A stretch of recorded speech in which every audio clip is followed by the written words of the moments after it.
We're going to continue reading The One and Only Ivan by Katherine Applegate with permission from HarperCollins Children's Book Publishing. Bob fears our new neighbor will be a giant cat with slitted eyes and a coiled tail. But Stella says a truck will arrive this afternoon carrying a baby elephant. How do you know? I ask. I sample the air, but all I smell is caramel corn. I can hear her, Stella says. She's crying for her mother. I listen. I hear the cars charging past. I hear the snore of the sun bears in their domain. But I don't hear any elephants.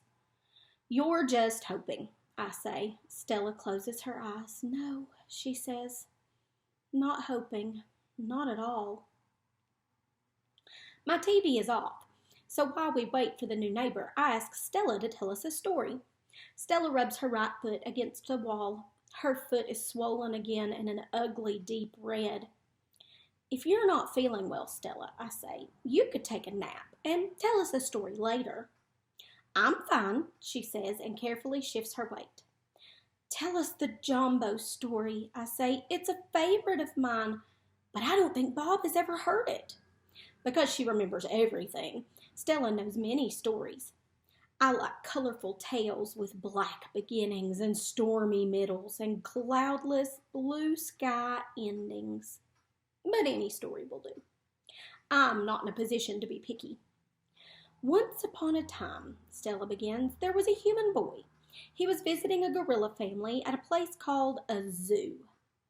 What's a zoo? Bob asks.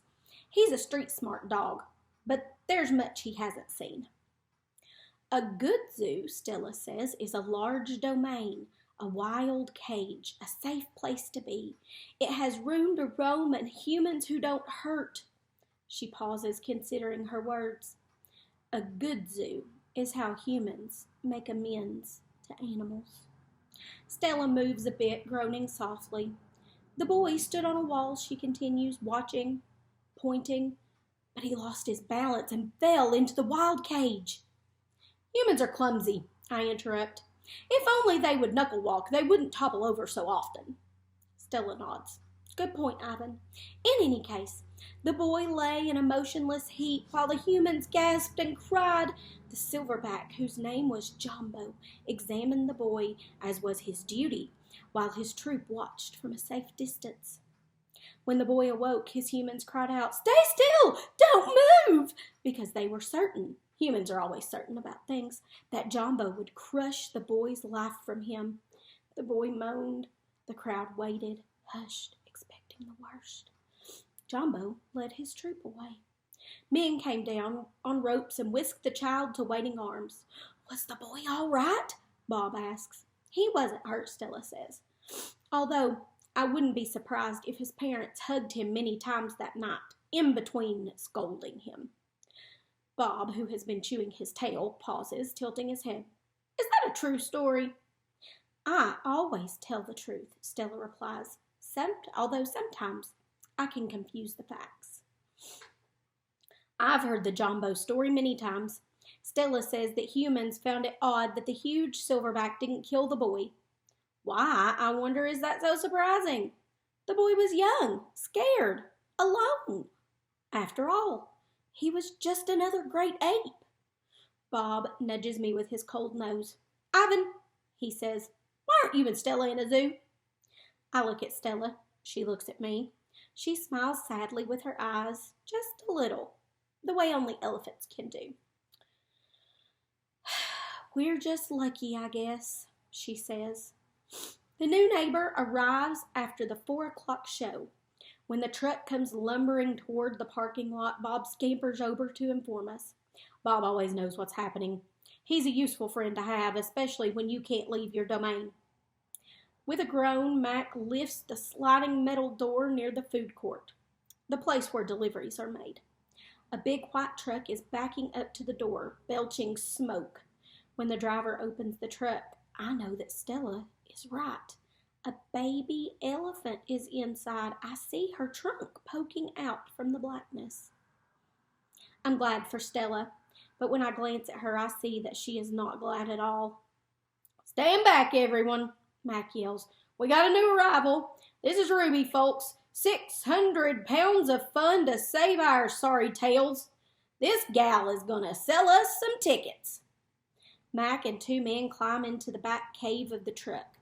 We hear noise, scuffling, a word that Mac uses only when he's angry. Ruby makes a noise too, like one of the little trumpets they sell in the gift store. "Move," Mac says, but still there is no Ruby. "Move," he yells again. "We haven't got all day." Inside her domain, Stella paces as much as she's able. 2 steps one way, 2 steps the other. She slaps her trunk against her rusty metal bars and grumbles. "Stella," I ask, "did you hear the baby?" Stella mutters something under her breath, a word she uses only when she's angry. "Relax, Stella," I say. "It'll be okay." "Ivan," Stella says, "it will never be okay. Never." And I know enough to stop talking. The men are still yelling, some of them yelling at each other, but most of it is at Ruby. We hear scrambling, pounding, shifting. The side of the truck shudders. "I'm starting to like this elephant," Bob says. "I'm getting the big one," Mac says. "Maybe she can coax the stupid brat out of the truck." Mac opens Stella's door. "Come on, girl," he urges. He unties the rope attached to the floor bolt. Stella pushes past Mac, nearly knocking him over. She rushes as best she can, limping heavily toward the back of the open truck. She catches her swollen foot on the edge of the ramp and winces. Blood begins to trickle. Halfway up the ramp, she pauses. The noise in the truck stops. Ruby falls silent. Slowly, Stella makes her way up the rest of the ramp. It groans under her weight, and I can tell how much she is hurting by the awkward way she moves. At the top of the incline, she stops. She pokes her trunk out into the emptiness, and we wait. The tiny gray trunk appears again. Shyly, it reaches out, tasting the air. Stella curls her own trunk around the baby's, and they make soft, rumbling sounds. We wait some more, and a hush falls over the entire Big Top Mall. Thud, thud. Step, step. Pause. Thud, thud. Step, step. Pause. And there she is, so small that she can fit underneath Stella with room to spare. Her skin sags as she sways unsteadily, making her way down the ramp. "Not the greatest specimen," Mac says, "but I got her cheap from a bankrupt circus out west. They had her shipped over from Africa. Only had her a month before they went bust." He gestured toward Ruby. "Thing is, people love babies. Baby elephants, baby gorillas. Heck, give me a baby alligator and I could make a killing." Stella ushers Ruby toward the domain. Mac and the two men follow. At Stella's door, Ruby hesitates. Mac gives Ruby a shove, but she doesn't budge. "Doggone it, get a clue," he says, but Ruby isn't moving, and neither is Stella. Mac grabs a broom. He raises it. Instantly, Stella steps in front of Ruby to shield her. "Get in the cage, both of you," Mac shouts. Stella stares at Mac, considering. Gently, but firmly, using her trunk, she nudges Ruby into the domain. Then, only then, does Stella enter. Mac slams the door shut with a clang. I see the two trunks entwined, and I hear Stella whispering. "Poor kid," says Bob. "Welcome to the Exit 8 Big Top Mall and Videocade, home of the only one and only Ivan." When Julia comes, she sits by Stella's domain and watches the new baby. And she barely talks to me. Stella doesn't talk to me either. She's too busy nuzzling Ruby. She is cute, little Ruby, with her flapping ears like palm leaves. But I am handsome and strong. Bob trots a circle around my belly before settling down in the right spot. "Give it up, Ivan. You're old news." Julia gets out a piece of paper and a pencil, and I see that she is drawing Ruby. I move to the corner of my domain to pout. Bob grumbles. He doesn't like it when I disrupt his naps. "Homework," Julia's father scolds. Julia sighs and puts her drawing aside. I grunt. Julia glances in my direction. Poor Ivan, she says. I've been ignoring you, haven't I?